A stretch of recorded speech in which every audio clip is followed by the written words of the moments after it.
Good morning, good afternoon, good evening, everyone. Happy Mother's Day. Hope you all having an amazing day. Sunday, I always love Sundays.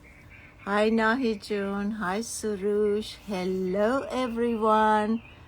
Happy Sunday, happy Mother's Day. What are you guys are up to? What a beautiful day. Hi Fariba. Hello.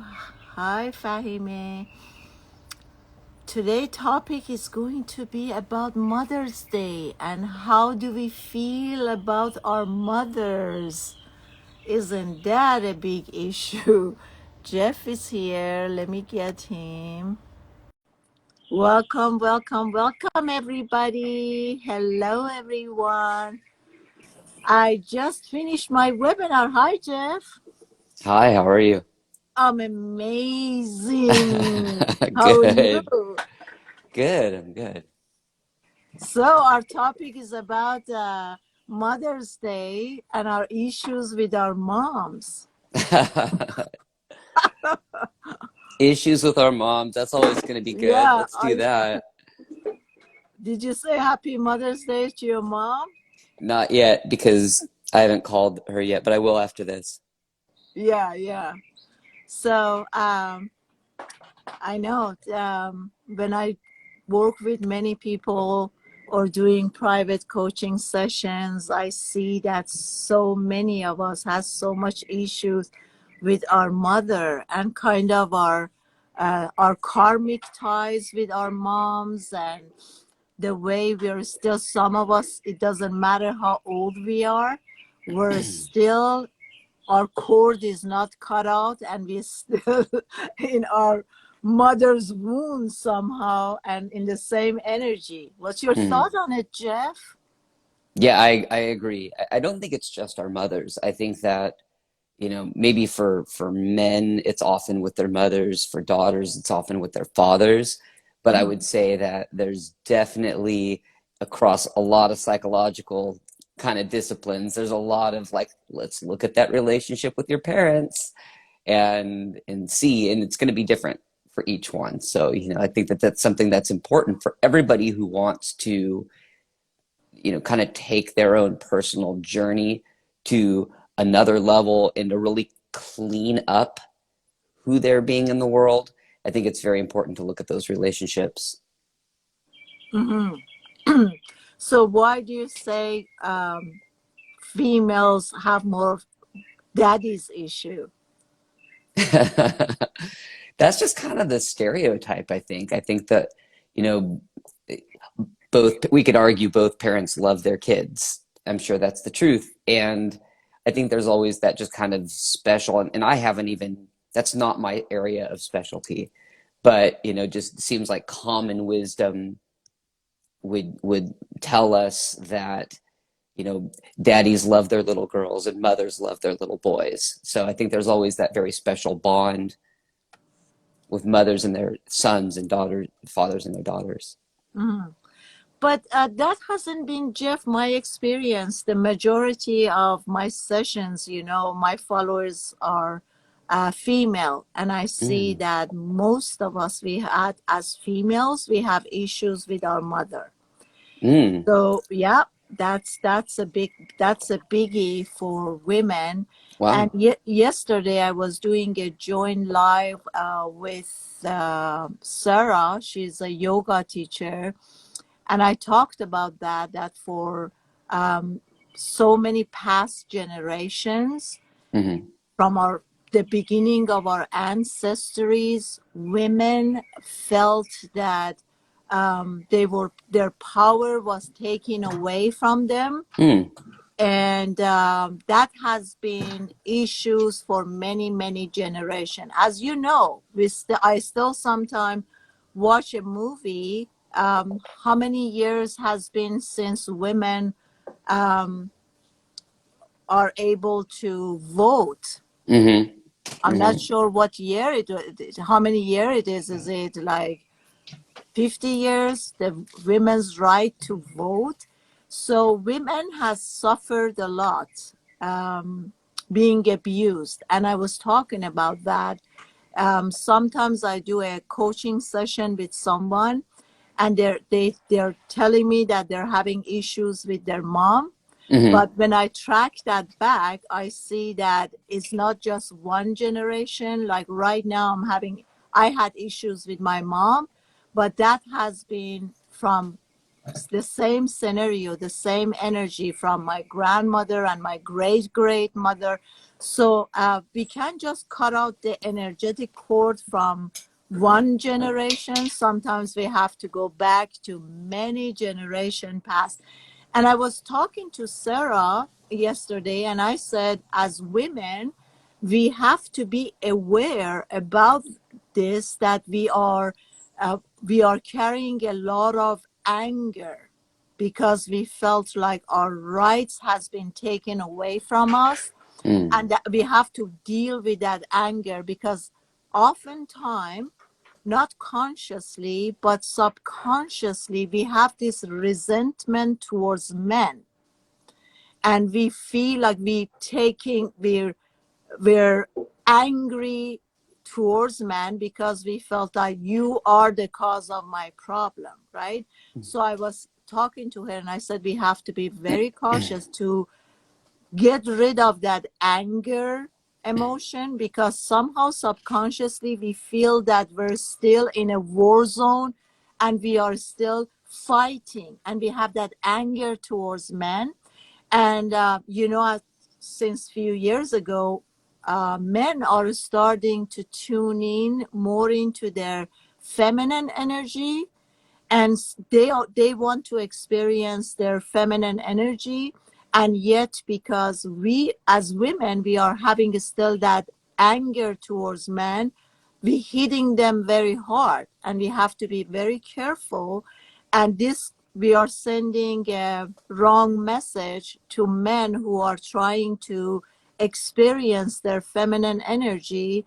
We beat them up, and we have to Mm. be very careful. And somehow we're sending a wrong message to those men who want to experience their feminine energy, that they're wrong, and we shouldn't do Mm. that. We should allow them.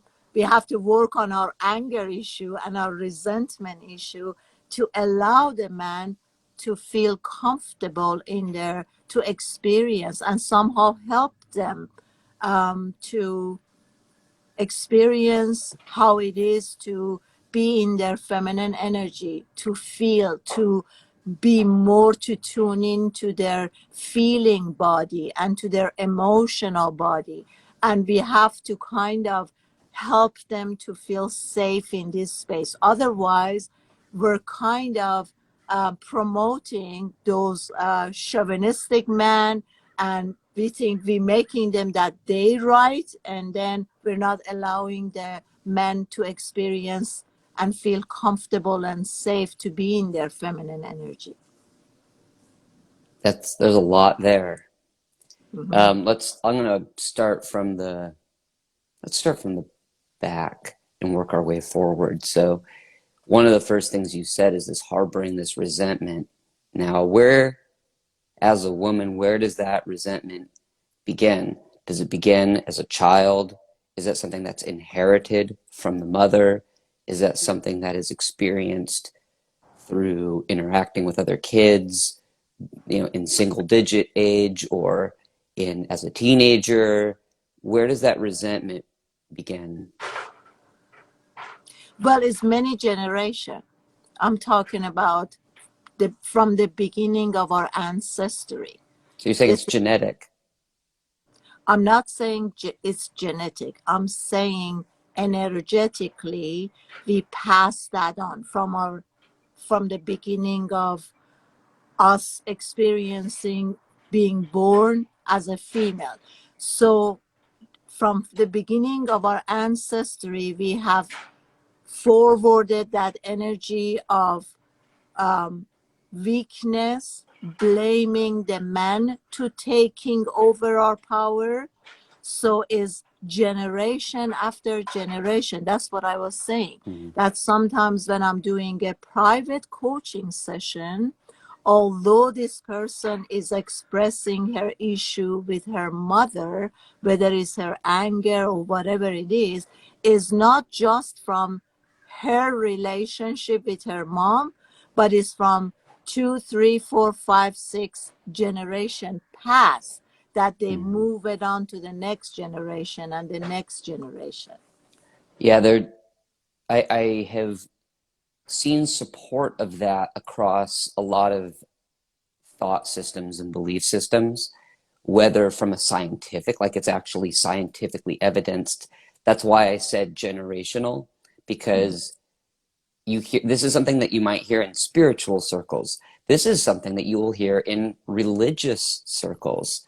And it Mm-hmm. is something that seems to be supported by science, that if you take people that have lived like a family, and you take a family that has lived a certain life for generation after generation after generation after generation, the DNA of a newborn baby is going to be genetically predisposed to whatever that historic lineage was. If it was royalty, if it was slavery, if it was complete and total freedom and power, if it was lack and scarcity, like those genetic traits tend to carry to the children. That's what you're saying, correct? Mm-hmm. Yeah. So this isn't something that is going to change like instantly. Like it's something that we can take a stand to break the pattern. And I think that that's one of the things when we become interested in ourselves. I don't like when we become aware. I think that's a little too aloof to say when we become aware. I think when we take an interest in ourselves, and we take an interest in who we are and how we became who we are and what we can do, a lot of that I think is potentially for the future. We can change a lot about our present and for ourselves, but I think a lot of times it's like, in whether it's that DNA, it's like you're saying, well, I want to change this. If I'm going to have kids, I want my kids to have a different experience of life than I had. And if you're in a religious space, you might call it a curse. If it's negative, you might say, well, there's this generational curse or whatever. I like the all above approach. I don't want to say I don't care, but I don't really care what words you want to assign to it, because the reality that we experience, the experience that we have of it, is the same. If you want to say it's a curse in a religious circle, great. If you want to say that it's genetic and it's in my DNA, fine. I don't really care what you call it. I just want to take a stand for changing it if it's negative, and how can I change that as much as possible in my life, and then for the future, for the children that I may have and their children that they may have. So I get that. And how can you change that? And I think that one of the things that's happening now, that this is something else you talked about, is the men embracing feminine energy. This is a big topic that probably could be explored on its own, because we're in a really interesting space right now, especially here in the United States and in a number of countries. And that is, you had said it's important not to make men wrong. So we have what we divide into masculine and feminine energy, and they both exist with both genders. And what can happen is men can be made wrong for their masculine energy, and that's not right. And it doesn't help anybody. It doesn't help the situation. That's like me blaming women for embracing their feminine energy. Like, it doesn't get us anywhere. What is helpful is that there are people that are very mindful of who we are as humans and as different genders, saying we can embrace both, and let's kind of learn what the healthy manifestations of those energies are. So what is a healthy masculine energy and what is a healthy feminine energy? And then we can kind of nurture men to embrace the masculine energy in a healthy way, And to me, a lot of access to supporting the feminine and embracing the feminine is when you can acknowledge and support your masculine. And when you can kind of start to understand what that is as a man, it's like, okay, well, when I can really understand what it means to be a man, what it means to embrace that masculinity, you know, and it is a bit of dominance. It's being a protector, which is different than a feminine protector, but it's like, you know, as a masculine protector, as a masculine provider, and what it means to be that kind of force, have that masculine force, which is, if we want to go back to hunter-gatherer roots, to be kind of that hunter.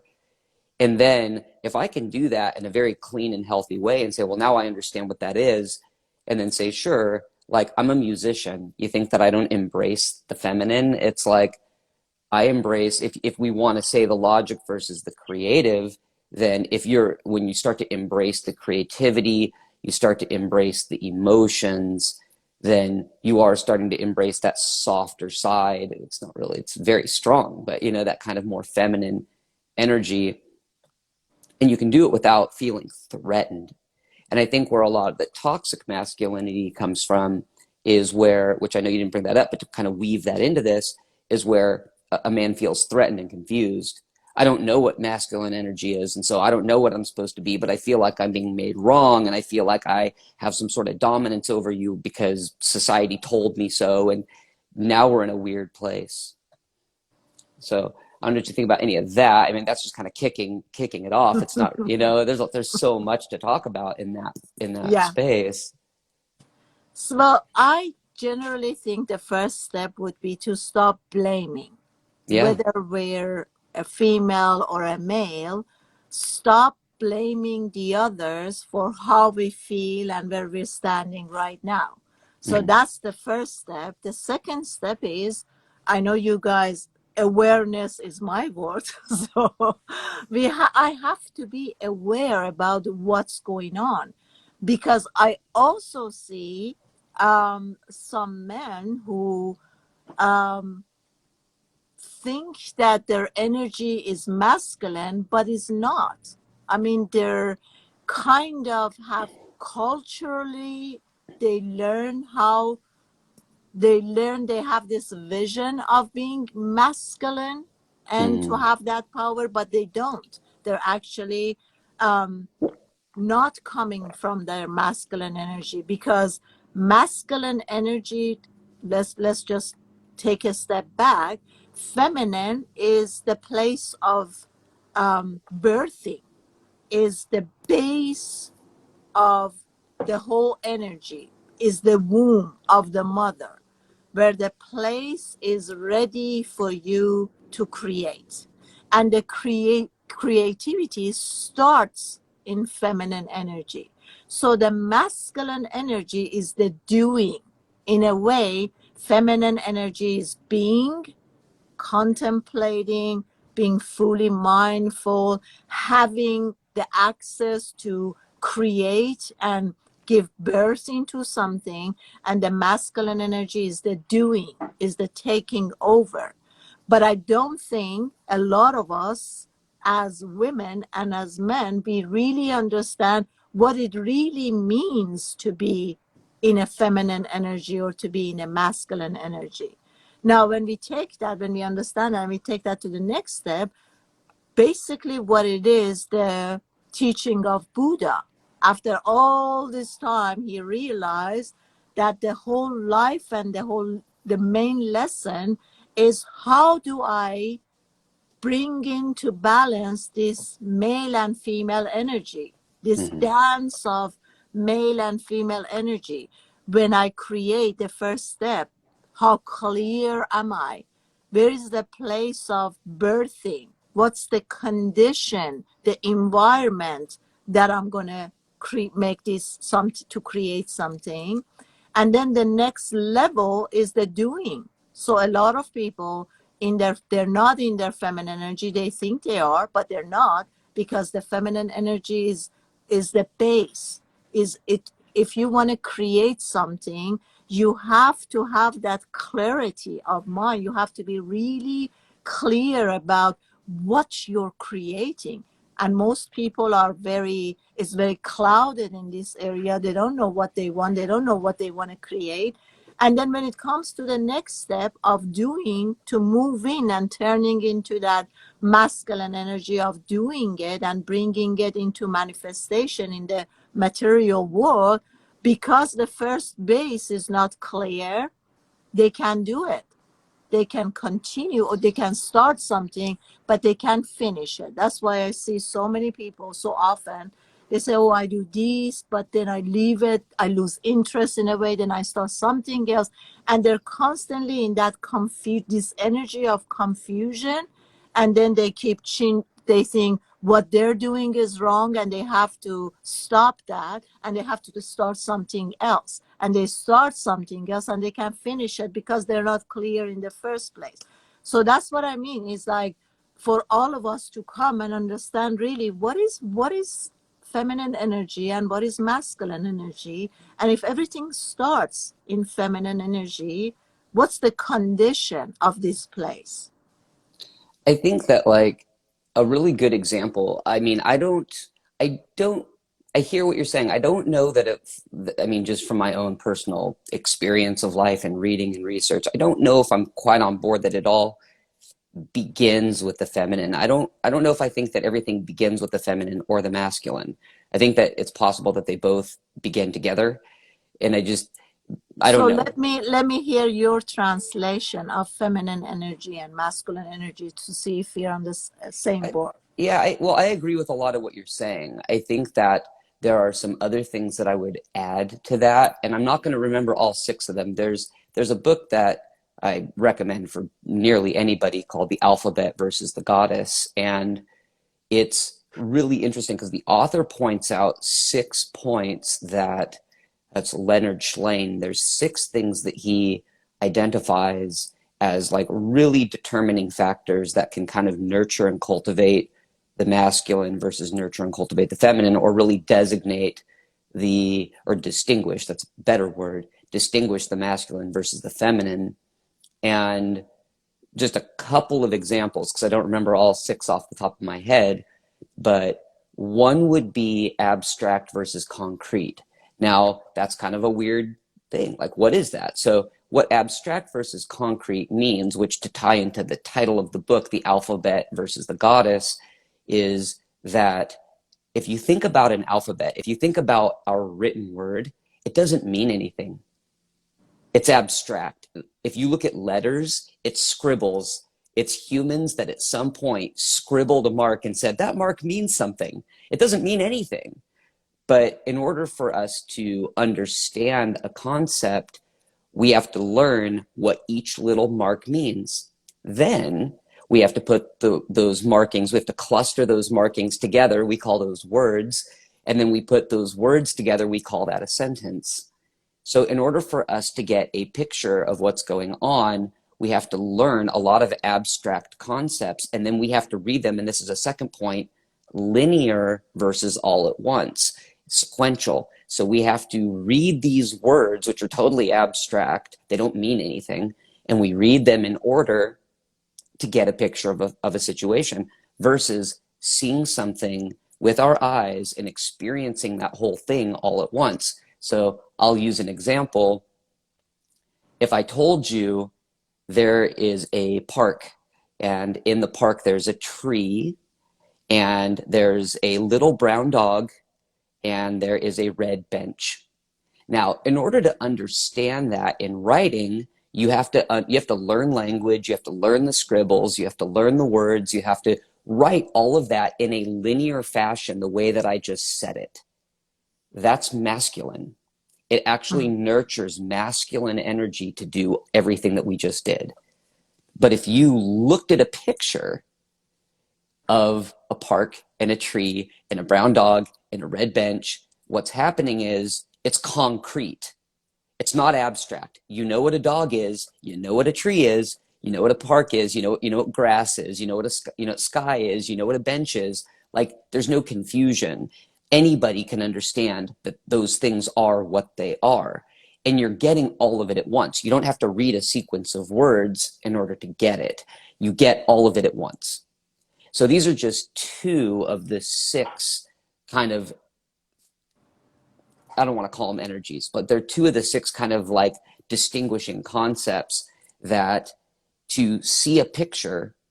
And so what the author is talking about is that the way that we might be able to observe feminine energy at work is through a more verbal and picture-based communication, because we understand very clearly all at once what's going on.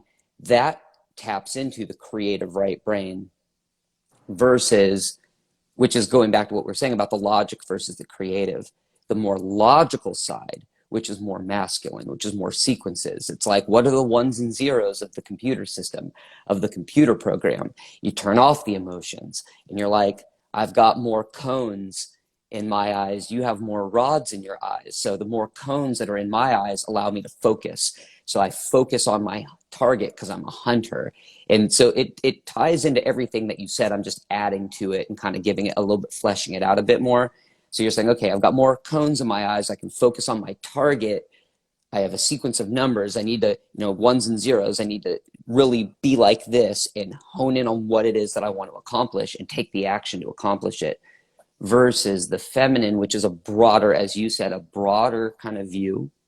You have the gatherers that need to be aware of predators. Women have more rods in their eyes so they can see their peripheral vision better than men can. Men can see what's in front of them more. And so you have this kind of broader picture. You're kind of taking everything in at once. It's less abstract. It's more concrete. Those are just a couple of ideas to support that. Mm-hmm. So in your mind, if we want to bring the feminine and masculine energy into balance, what should we do? How can we do that?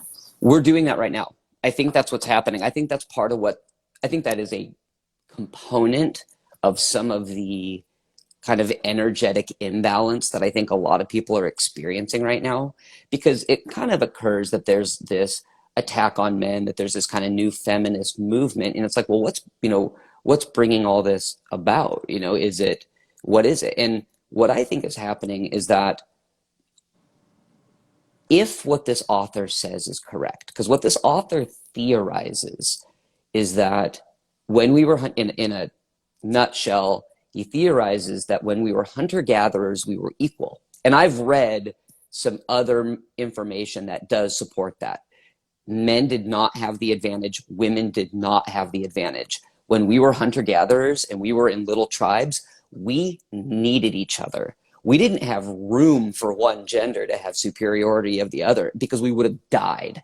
So based on survival needs, that's where we have the hunter-gatherer. I'm going to go hunt. You're going to go gather. If I'm not a successful hunter, you better have gathered something. Like, we've got to do this. I've got to go be a successful hunter so you can have the kids. Because when you're having kids, like, you're going to be stuck at home raising kids, whatever it is. Like, we need each other and there's full dependence on each other. And then there does seem to be some evidence that supports that when we learned how to become farmers, and this is kind of part of that book, that women actually took a superior role to men. And we started to see images of goddesses replacing images of gods. And it was like, okay, so we're worshiping Mother Earth and we're worshiping these goddesses. And if you think about it, husbandry, which, the farming, it's a very feminine energy, because a man is not going out with a bow and arrow and hunting a live animal to kill it. It's, no, I need to nurture this soil and I need to nurture my plants and I need to grow my crops. And it's a very feminine energy to do those things because you're nurturing your crops. And so we had this rise in feminine energy, and it's not all positive. This is not a women are more peaceful and better than men are, because there's also evidence of women having many husbands. They would kind of use men the way that we would say there are men in positions of power today that might want many wives or many female lovers, and they kind of use them and don't really care. We saw evidence of that in the flip side. And then it's like, well, what changed it all? And the theory of this book, the argument made in this book, is that with the creation of the written word, it wasn't that men held a sword up to women and said, we want our power back, or we're going to mutiny, or that's not how it went.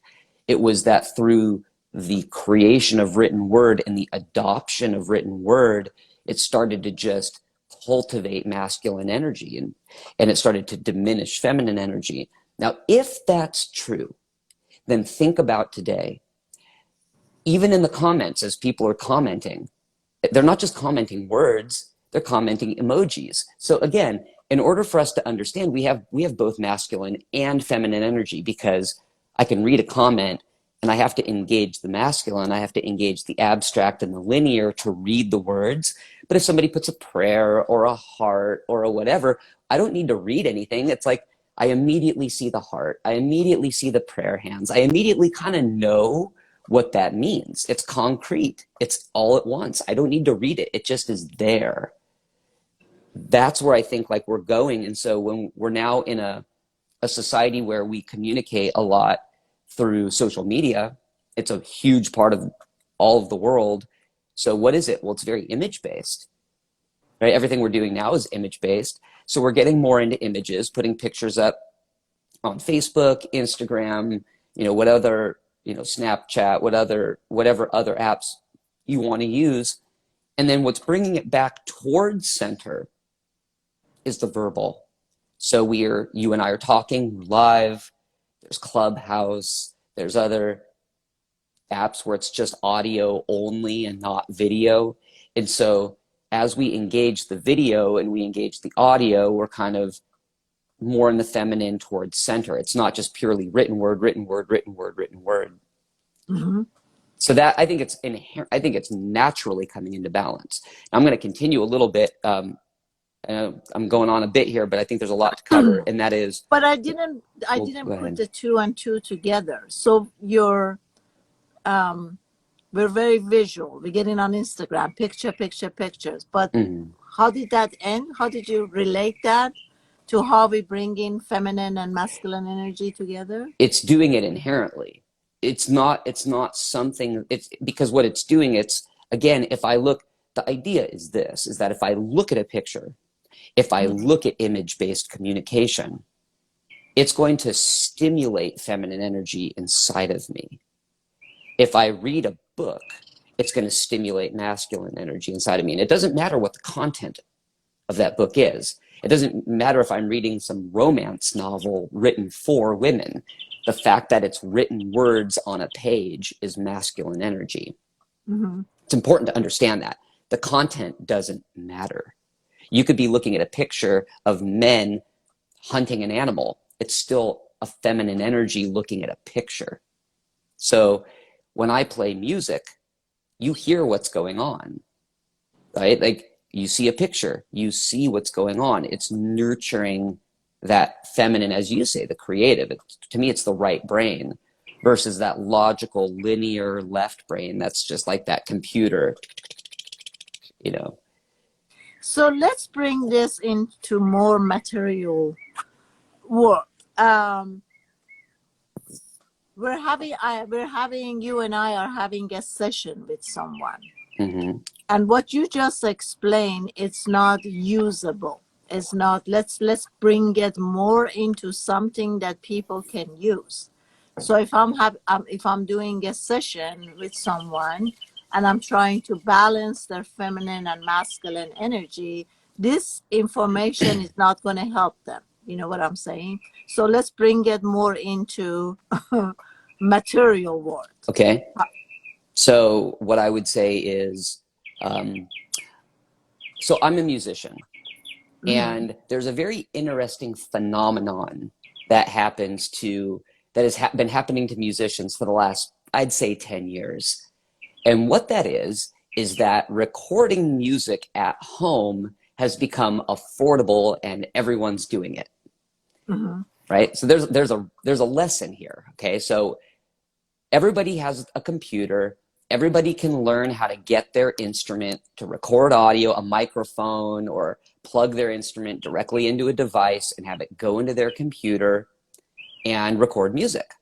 Mm-hmm. Now, at the exact same time, musicians have been very stumped in their creativity. And there are articles out there, many articles out there. How come I don't feel creative when I'm writing and when I'm trying to record music? And what these articles all point out is that using a computer is a very left-brained, analytical, linear process. It's a very masculine process. And they're like, you're sitting there, you're using your left brain, if you're right-handed, you're using a mouse, you're opening up a program. This is all linear. It's sequential. You're opening up a program. You're starting a new project. You're loading up, your what we call a track. It's kind of like a track on a tape, or like a old school tape or a record, right? Like you're loading up a track and then you arm it so that you can record, and then you hit the record button. All of these things are sequential that you have to do in order to start recording music. And so what happens is like, you, as a musician, you're playing your instrument, you get inspired, you write something, and you're feeling very feminine in your energy. You're cultivating your feminine energy. You're feeling very creative. You love what you have. Then you go to your computer, you get it all ready to record that idea. And then by the time you're ready to hit record, you're like, I'm not inspired anymore. And this is a phenomenon that like millions of musicians experience. So like, how come when I go to record that idea, I'm no longer inspired. I no longer feel creative. And so the remedy for that is, once you're ready to record, don't record. Just leave do all the sequential steps, get ready, then have a picture book. Have a picture book nearby and just pick up that book and flip through it and look through pretty pictures. Go online and just Google image search and just look at pretty pictures. There's a couple of things out there. One of them I don't know the name of, but it's like all these triangles. It's a very geometric pattern with lots of colors. And it's supposed to, like, if you stare at this for a certain amount of time, it will bring you back into your right brain, into your creative energy, into that feminine energy. So that's a very practical step. If somebody is really logical, they're really sequential, they're really in that like go-getter, dominant masculine energy, it's like, you need to look at pretty pictures. Like, you need to have a picture book. You need to be going on Google and looking at images. You need to be going outside and just sitting in stillness and looking at the world and just observing. I think that for a lot of people is those are some practical things they can do that's going to help shift them. And then likewise, sometimes if they're too much in their feminine energy, it might be that they're daydreaming too much, or they're too emotional, and it's like what they need is a plan. They need some sequential steps. It's like, you need to set an alarm. You need to get up at this time when your alarm gets up. You need a meal plan. You need to say, I'm going to eat breakfast at this time. I'm going to get to work on this project at that time. I'm going to, and so now you're setting some very clear like form and structure to things in a very sequential, linear way. And that's, as soon as you start doing that, in assigning people these, like, kind of this plan and organization and form, that's going to nurture the masculine energy in that person. Mm-hmm. So basically what I want us to work, which I think is going to be very helpful for everyone here, is that let's take a case that I'm a female and I want to balance out. I'm talking more about everyday life, right? Mm. So let's say I'm a female and you guys can write to me, like, what do you have, what parts or areas do you have issues with? Are you feel like you're more in your masculine energy? You need to bring your feminine energy more into balance. Write a comment so we can know what's going on here with you guys. But what I mean is, Jeff, generally when you get a session, they don't come to this part to deal with this stuff. It's a everyday, like, I'm a male and I want to try more to be in my feminine energy. I want to feel more. I want to be more express myself more, or I can Mm-hmm. express myself, or I'm not being heard, or I'm being misunderstood. And I want to try my feeling body more. In the Mm-hmm. same time, I haven't experienced this part doing this or trying to do this, but yet be safe. So what I'm saying is, let's do something scenarios like this that is more into everyday life with the issues that we're more concerned. Well, I think that if I'm hearing you correctly, then I would say that's our job as the person that has been seeked for assistance Mm-hmm. to be a shepherd for that person. So it's our duty and responsibility to create that safe space for that person to open up. And kind of going back to something that you brought up very early on when you were talking about, like, feeling threatened or wanting to. Yeah, hold on one second. I want to open up something. The person who's having a session with you is not having the issue with you. This person has issues with someone else. She's Yeah, getting a private session with you. that's right. So if I'm really hearing them and stuff, okay, that's I'm doing my part. But this person wants to learn when I'm out there with those people who I'm having issues with. How do I do that? Yeah, no, that's right. So again, if that person is coming to me for that personal assistance, it's, just through a variety of methods, just speaking with that person to kind of earn their trust as you go deeper and deeper with what they're dealing with. So a lot of this is, like you were saying, these things occur very young. Sometimes they're generational. Sometimes it's stuff that just occurs to children when they're children. So it's getting in there and trying to dive deeper in saying, okay, well, what were these survival mechanisms? Because it's all survival mechanisms.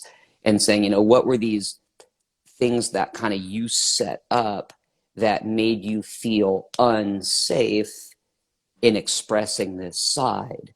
So if Mm-hmm. you take somebody who is um, a very logical introvert, they're an introverted thinker. It's like Carl Jung, right? Like, you just look at the 4 personality types. If you look at somebody who's an introverted thinker, they're going to be very much in, whether male or female, they're going to be very much in masculine energy, because they're not engaging other people. They're not getting that energy exchange with other people. They're kind of alone. They're isolated, and they're thinking. So everything's very logical. They're thinking. It's very sequential. Let me think this through. Think this through. That's the phrase we use. We think this through. Let me think about this. Think about this. And as that happens, it's like, well, why are you an introverted thinker? Were you born an introverted thinker? Or when you were a child, was it that you expressed yourself and you got shut down? You expressed yourself, you got shut down. You expressed yourself and you got shut down. And Mm-hmm. so because you were not accepted and your expression was not accepted out there in the world, then what ends up happening is you withdraw, and that's your survival mechanism. I am going to withdraw, and I'm going to be quiet, and I'm going to think about everything. I'm very cold. These people can come off to us sometimes as very cold, but they're not. They just kind of occur to us sometimes as cold.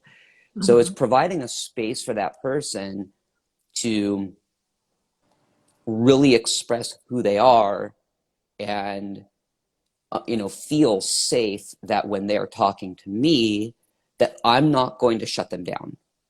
Okay, so hold on one second, because we're gonna put this as number. So you said Mm-hmm. something very good. If I want to express my feminine feeling Mm-hmm. and my expression is not coming out right, there are 2 factors. One could be I don't feel safe. Right. So one part, if I want to experience my feminine energy as a masculine, and I have to feel safe.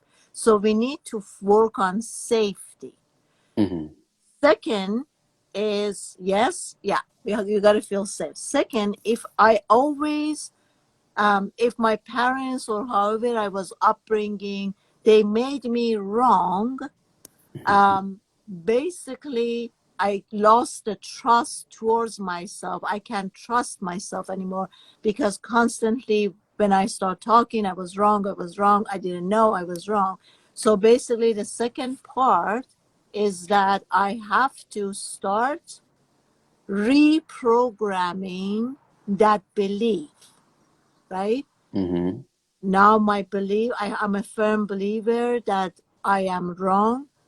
I can trust myself to make the right decision, even to make a decision that am I safe right now to be vulnerable, right? Mm-hmm. So the second part is I have to be aware that whatever happened in my past or my childhood, because I was constantly being wrong, now that became a belief, and I have to change that belief that I am not wrong, or I can make decision and I can trust myself that I'm making the right decision. Okay, continue.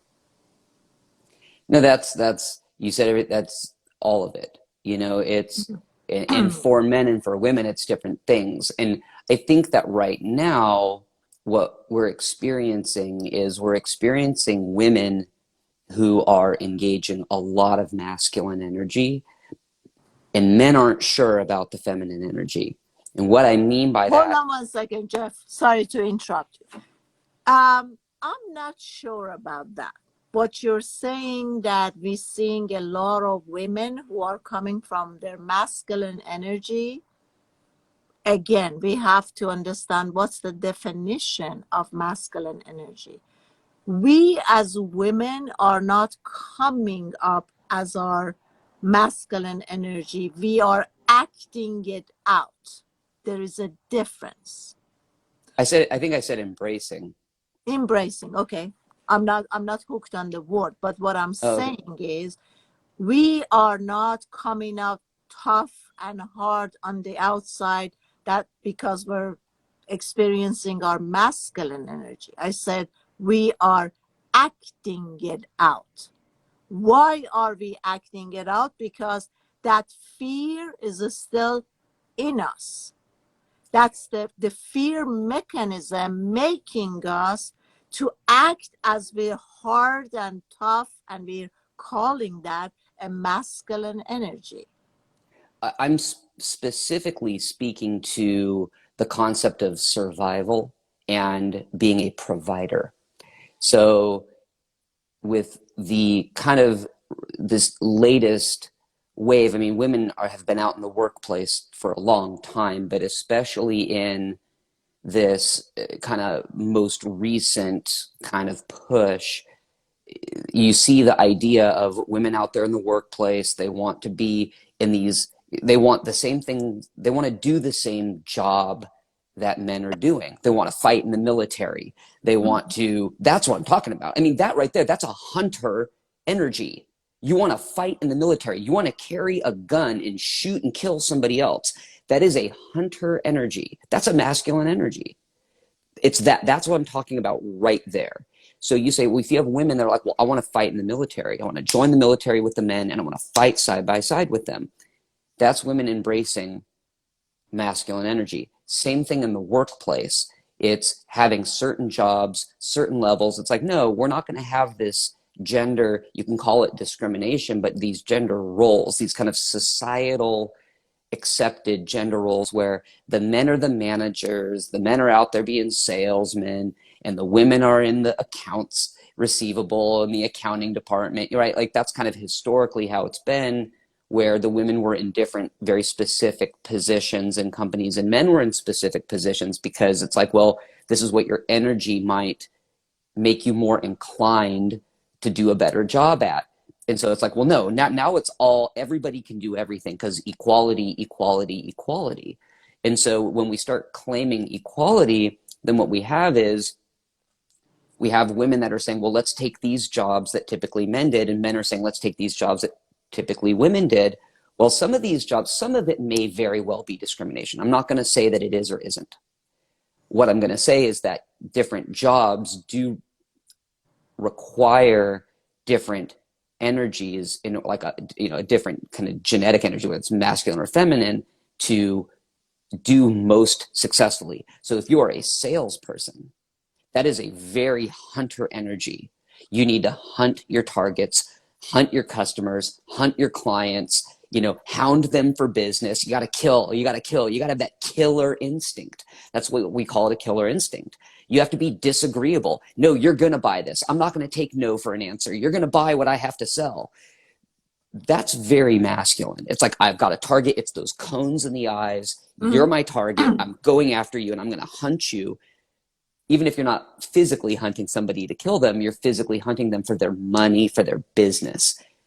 That's why, because I've worked in sales a lot in my life, and all of the women that I worked with that were very successful saleswomen, they were very dominant. You would say that they're very masculine. They're very dominant. They're go-getters. They're cutthroat. They're just out there like, yeah, I'm going to find my target and I'm going to get it. Then similarly, you take a bunch of men that work in customer service or in accounting offices, and like they're sitting at a desk, they're talking to people to make them feel good, especially customer service, right? Like, I want to make the customer feel right all the time. Those guys come off as very soft. They're very soft. They're very emotional. Like, so you could see that in order for a man to be a good customer service agent, he has to embrace and cultivate a more feminine, energetic way of being so that he can be agreeable. That's another thing, is being agreeable or disagreeable. It's like, be more agreeable, nurturing the client, making the client feel loved. Like, masculine energy would be like, I don't care. Like, I don't care if your order got screwed up, you're wrong. Like, we want your money. Like, you had a problem with the order. Let's take care of you. Like, those are very different energetic ways to handle somebody in the same situation. So because of the work, specifically work, and then you have women that are saying, I don't need a man. I'm going to go out. I'm going to earn my own money. They're the number one demographic. Single women are the number one demographic in home purchases. So they're out there like, I don't need a man to be a provider, to be a hunter and a provider. That's very masculine. So then that seems to be accepted by society. It is completely accepted by most of society. And obviously there might be a handful of women and a bunch of men that are like, no, women, your place is over here. But for the most part, it is accepted as women are constantly making, we call it progress, in being able to go out there and have these leadership roles and these hunter roles and then provide a life for themselves. That being a provider is masculine energy. So then you're saying, okay, that's accepted. But what's not as accepted is men getting soft, men getting emotional. We look at that very negatively. So then how are we going to do that as a society? How do we create that space for men to say, well, I'm a really good customer service agent and I make people feel loved, or more and more men are becoming nurses. There's a very feminine energy. Men becoming nurses. It's more and more popular all the time, right? They're becoming not a doctor where they're performing surgery. It's very logical and linear. It's a nurse. You have to go in and care for people and nurture people. So there are some jobs that are inherently more feminine, but I think that a lot of men still don't feel like they have access. That doesn't make a lot of sense to me because I do have the access and I've had the access for a long time, and I don't feel feminine being vulnerable. Maybe I am being feminine if we're going to just talk about it logically and technically, but I don't feel like I'm feminine on this call with you talking about my life and opening up about things. Like, I don't feel like Yes, that's... you are, Jeff. You have to all the time. I know, right? But if you look at a lot of like more classic men that are like, oh, I can't show emotion. I have to be the stoic, like, man, I don't show emotion. I'm a defender and I'm a provider, and I don't, I have to be there, a warrior and strong. And it's Uh, Again, and I think that the access to that is if you make men, if men truly understand what it means to clearly define that masculine energy. Like, look, unless you're looking for a woman to take care of you, and those relationships are out there, and that's fine. This is not making anybody right or wrong. But if you want to engage the masculine, understand you have to engage that hunter. You got to go out and you got to provide for yourself. If you're going to get into a relationship, it should naturally trigger a provider and a protector gene. If you're not being triggered to provide and protect for you and your spouse, your family, your partner, you have kids, and I'm going to provide for them, and I'm going to create a safe place, and I'm going to defend them. If you're not getting those switches flipped, then you're not really engaging the healthy, dominant, assertive masculine. And so therefore, but if you can achieve that, you're like, okay, well, I know that that's my role in the masculine energy, then I think you can feel confident.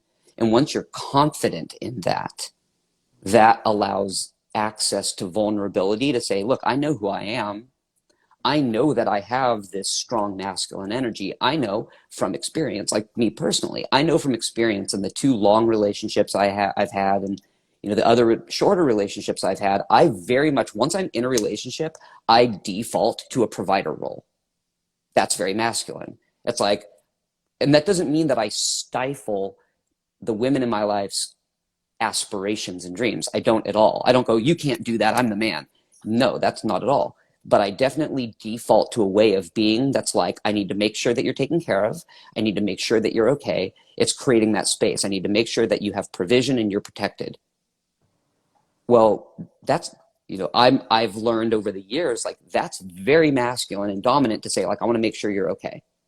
Now that I make sure that you're okay, oh, you want to like go have a picnic and you want to cuddle or whatever, things that might be seen as more feminine. It's like, yeah, sure, why not? Let's Let me do ask that. you a question. But as you explaining this as a masculine energy, how much the outcome of your success comes, in your opinion, from being on your masculine energy or feminine energy? Are you saying success in work? Mm-hmm. A lot. It's both. It's both. It depends on where in the stage. And I would say that, in anything that I have felt successful, it's keen awareness of my audience. So if I'm talking to a man, depends on how that man is responding to me. If I'm talking to a woman, it depends on how that woman is responding to me. Are they giving me a more feminine energy? Are they giving me a more masculine energy? But definitely, I mean, having kind of a history in providing a product or service. It's not always been sales, but it's a history of providing a product or service that I have absolutely had to engage that hunter to be like, I've got to go get the business. I got to go kill the prey. I got to be a predator and go find my food. I have to go find my sustenance. So that now, here's the thing. It's like there's a switch. So on the front end of a business relationship, it's very masculine. I have to find, I have to hunt, and I have to win. Then if it's a long-term relationship, so here's kind of a shift in my energy. I used to, when I was younger, be more sales oriented. That's more masculine. I'm just going to get the sale. I'm going to get the kill, no matter how I do it. And it was just more like masculine. But then I got into business development. And business development's very interesting because with business development, I would get into relationships with my clients that would last many, many, many years. Well, now that's a more feminine energy. It's both. It's because I've got to nurture that relationship. I have to go to those clients, and sometimes those clients are going to complain, and I got to make them feel loved, and I got to hug them and pet them and tell them it's going to be all right. That's where I have to kind of mother. And it's funny because when I was in the beverage industry, I often referred to myself as a mother bird. And so it's like I had to be the hunter to get the business. But then once I had it, I was a mother bird because I would have these clients that wanted to launch a very specific part of their business. And so I'd say, okay, well, let me nurture you and show you how to do it and give you some words of encouragement and bring support into your life.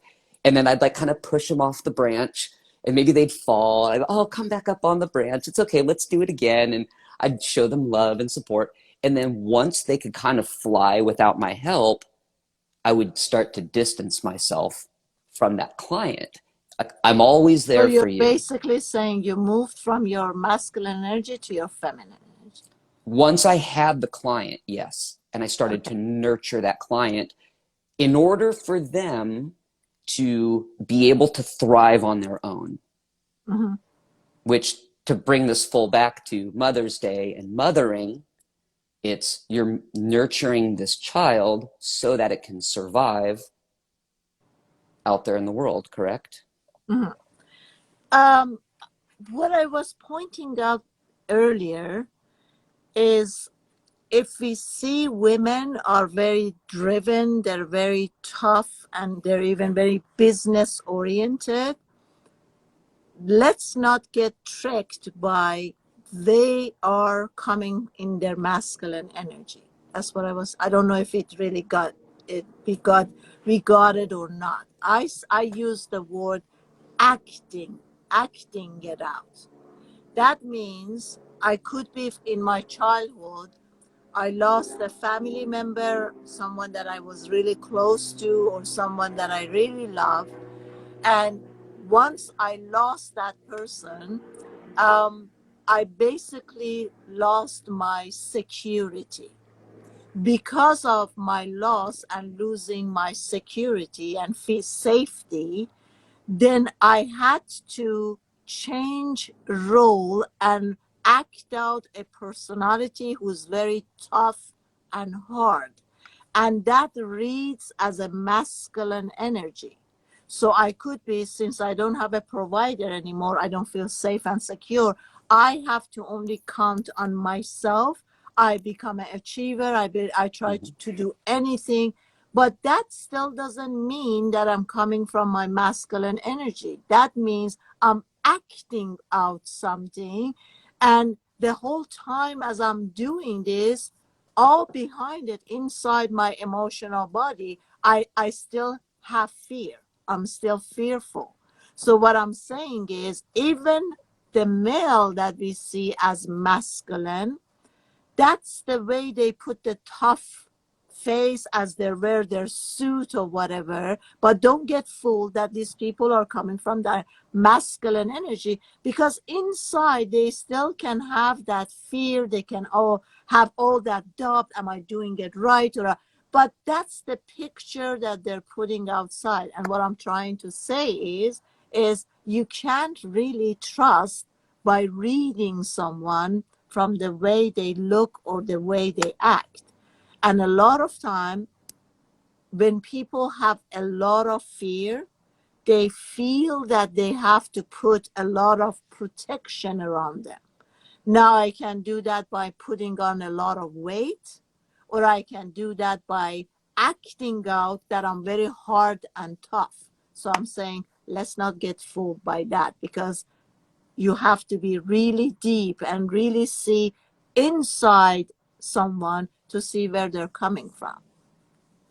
Well, I think that to dovetail what you're saying with what I'm saying is that your energy, you don't come with anything. Your energy is being called. I don't even like the idea of what you come with, because I think that our environment demands things. It calls things into being. So if you are out there and you are face to face with a grizzly bear, like, you're not coming with anything. You're going to have a survival that's called into being.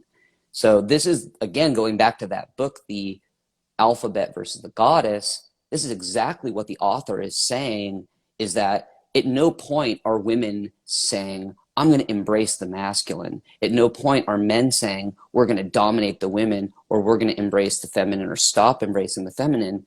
It's saying that through external influence, these different energies are getting nurtured. So I'm telling you, I completely believe this.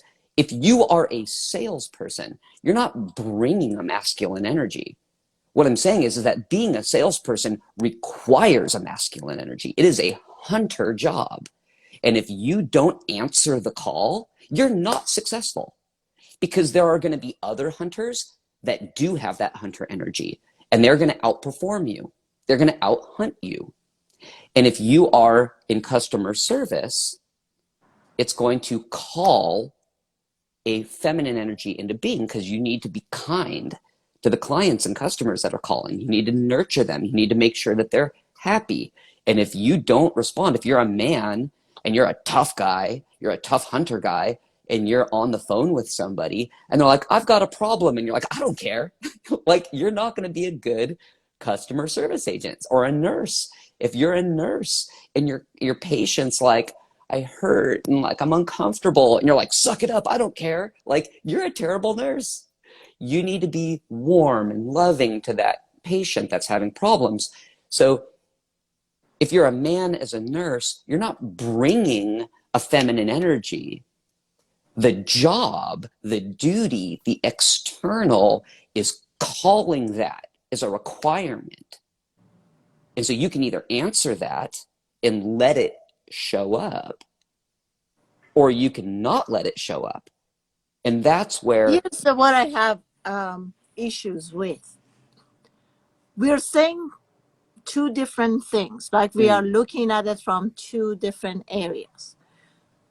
My hope is when I do webinars, when I do seminars and work with a huge crowd, my goal is for them not to look at the environment is dictating something to you. What I try to teach people is that you have your space, and at every moment you are aware of your feminine and masculine energy and how you use the balance of both of these into every situation. Not to give the power to the outside, that requires me, because you're giving your power away.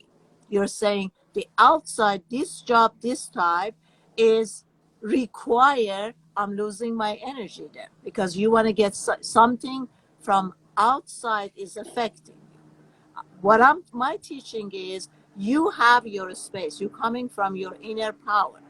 You come to a balance of negative, feminine, and masculine energy.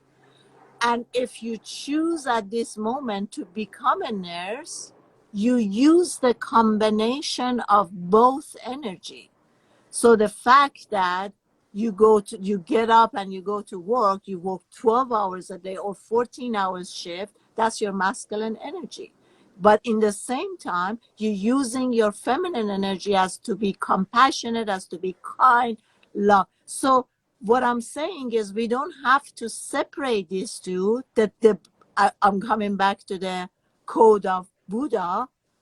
Life is about balancing that feminine and masculine energy the whole time, not to let one dominate or take over, but we're conscious and aware that at every moment we're trying to balance all these two at the same time. I I I I can I think I can see what you're saying. I don't know that I agree with all of it. I think that I don't agree that you're giving your power away. I think that there are certain, Energetically, it is, because I believe, Jeff, every word has energy. Your I sentence has energy. Yeah. but I think that it's more to be aware of, that if you want to go on this pursuit of how can I bring my life into balance, you might need to understand maybe that your environment is like your job, because like we keep saying environment, a lot of this is we're talking about your job, is going to command or call into being a certain energy in order to be the most successful at that job. And they're not all balanced. I don't agree that they're all balanced. I don't agree that all jobs are egalitarian, equal feminine and masculine. I think that there are That's not jobs. what I'm saying, Well, Joe. right, no, What I'm saying right, but is let me that finish. in me has Sure. to create that Right, but let me finish. What I'm feminine saying energy. is that to me, where power would be, and I would give somebody coaching if they wanted to balance their their energies out, is saying again, going back to the sales job, like your sales job. Let's say you're a woman and you're a woman salesperson. It's like, look, if you want to be a very successful saleswoman, you're going to need to embrace a more masculine hunter energy. Now, you want to be a feminine woman. So, therefore, when your day is over, you're going to come home from work at the end of the day and you're going to need to embrace or adopt some habits that are going to bring you back into that feminine energy. Otherwise, you might come home from work and still be in that hunter mode. And so when if you're heterosexual and you have a boyfriend or a husband, you're going to come home and you're going to start being really like authoritative in a hunter masculine mode with your boyfriend or husband. And unless your husband wants to be kind of a more feminine energy, you're the man in your life is going to be like, what are you doing? What are you doing? Hey, you need to turn that knob down. You need to chill out. So it's that where I don't believe that feminine energy is successful as a salesperson. I believe that masculine energy is what's going to give you the most success as a salesperson, as a hunter. And that's where our argument is coming from, Jeff. Sure. When I go out to work, my kind of job, let's say myself, is constant doing, right? Mm-hmm. In that doing and the masculine energy, that the energy that needed is boom, boom, boom, boom, fast, quick, so many information, doing this and that. That's a masculine energy. In the whole of the day of that masculine energy, I'm in the balance of feminine. The kindness, the compassion, the understanding is there. That's where we're arguing. I'm saying don't separate those two. You don't have to shift from one to another. The whole balance is, even if you're a salesperson, you can still be in the balance of both energy. You still can go, go, go, go, but with your charm, with your feminine energy, with your kindness, with your wittiness, you can use both of those. Is bring you more success than you shifting from one to another. You see what I see that. I think it also depends on your line of work. Again, though, because it's like I you're think it saying depends. the same thing again, I Jeff. know it I'm because I saying think no, I it's not know. your line of work. What I'm saying, if you really know the energy and you know how to bring it into balance, doesn't matter what type of job.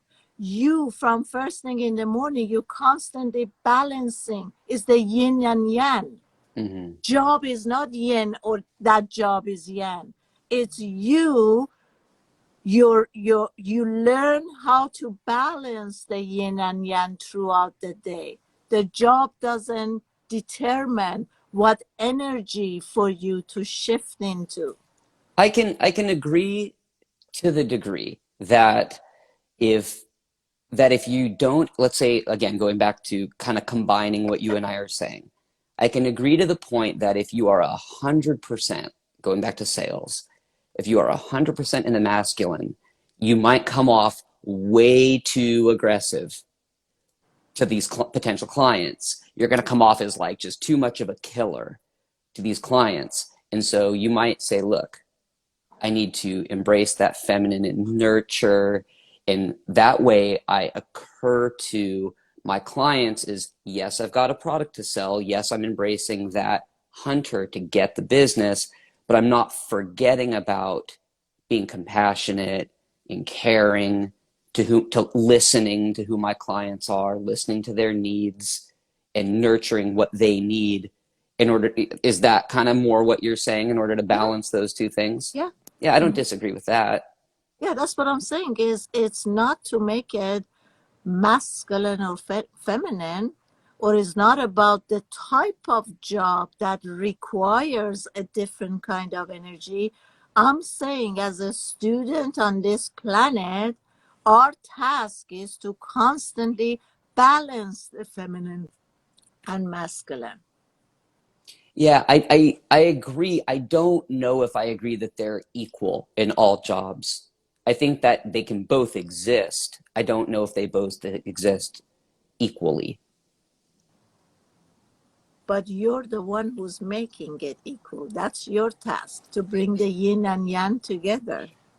That's fair. That's fair. And so it would assert that if you can achieve that, that you will be, so the theory is that if you can achieve that, you would be the most powerful. Mm-hmm. And that's what I'm saying is, like, let's not go to the point that outside, because the minute we give the power to the outside, or even as we worded that requires you giving away your power. The power never has to go out. The power is within you, and you use that power, but you don't giving it away to someone or to something. Hmm. Your from inside. When I reach that inner power, I can go to any job interview and I got the job. Hmm. I can ask much more than they're asking, and I can get it. Because, see, we all have our own energy field. Any place that we go, when you go somewhere, they can read you in a second where you're coming from. They can read your fear. They can read your confidence. Everything is emanating from inside of you. So if you're going to a job, or if you're going to a sale, I do sales. I have done sales. I don't try to sell. I remember many years ago when I was working at the gym, the manager came to me and she said, Sudi, would you please sell this protein shakes and stuff? I said, I don't like sale. The manager said to me, you don't have to sell. Just tell them. Just mention it. You see what I'm saying? So I wasn't selling. What that energy that comes within me, that gives other people that trust, that confidence, that she knows what she's doing, she knows what she's doing, I don't have to try to sell it. All I have to say is, hey, before you go, just go pick up a protein powder. There's no forcing it. I'm not doing anything. And they go, okay, which one should I buy? I said, I don't know, just go to sell, and they guide you how to do it. So what I'm saying, if we find that inner power, that balance of both yin and yang energy, we don't have to put so much pressure out there, use so much energy to make money or to make things happen. I gotcha. I Okay. wanted to ask you, I know we're kind of at an hour and 15 here, being that it's Mother's Day, we kind of got into the big discussion of masculine and feminine energy, which is great. That's wonderful. Did we want to maybe kind of wrap and bring it back to Mother's Day? It's kind of where we started, and then we kind of went off on the masculine and feminine. Do we want to? But we didn't have anything to say about Mother's Day. Mother's Day is Mother's Day. It's just acknowledgement. Great. Love all the mothers out there. Yeah, I mean, is there anything else that we wanted to add on that? Or No, is it I good? think we're cool. I think unless you Okay. want to add something else to it. No, I'm good with it. Okay, though, so don't forget to call mommy and wish her happy Mother's Day, and happy Mother Day to all of you Yeah. guys who are moms here. We're going to end this live, and we're going to see you guys probably Tuesday. Are we doing another live on Tuesday, Jeff? Yeah, you wanted to do it Tuesday morning? Yes, 10 a.m. Yep. Beautiful. Thank you, Jeff. Have a wonderful rest of your Sunday. And I see you back Tuesday. Thank you, Sudi. All right. See you Tuesday. Bye-bye. Bye. Okay, guys, thanks for being here. I know it's been a long, long time since I do live, and we're going to continue because this is the deal, guys. If I'm not doing lives, or if I'm not sending out a story where I'm in it and I'm saying something, my Instagram goes down. Isn't that funny? So I noticed that it doesn't matter. Even if I hire the best text, the best somebody who's really knowledgeable on Instagram and anything, if I'm not physically here, my Instagram drops, my Facebook drops. So I have to get back. I'm forced to it, guys. Do you see what I mean? Anyhow, by the way, guys, I'm looking for admin for my Instagram. If you guys are really, really, really, really super good at Instagram, you know, in and out, back and out, everything, you can send me a direct message here. But you have to know everything, guys. You have to know graphic designs. You have to know how to create engagements and all of these. And that's for my Farsi and English channel. So do not forget to DM me if you are someone who's great at social media, or if you know someone who's great at social media. And like always, guys, do not forget to like, share, and write loads of comments. And emojis doesn't work, guys. You have to write comments in order for my Instagram to come up. Love you guys. Have a wonderful rest of afternoon or evening or night, whatever you have. Enjoy yourself. Don't ever forget, this life is just a game. If you learn how to play, it could be super, super, super. See you guys on Tuesday. Bye bye.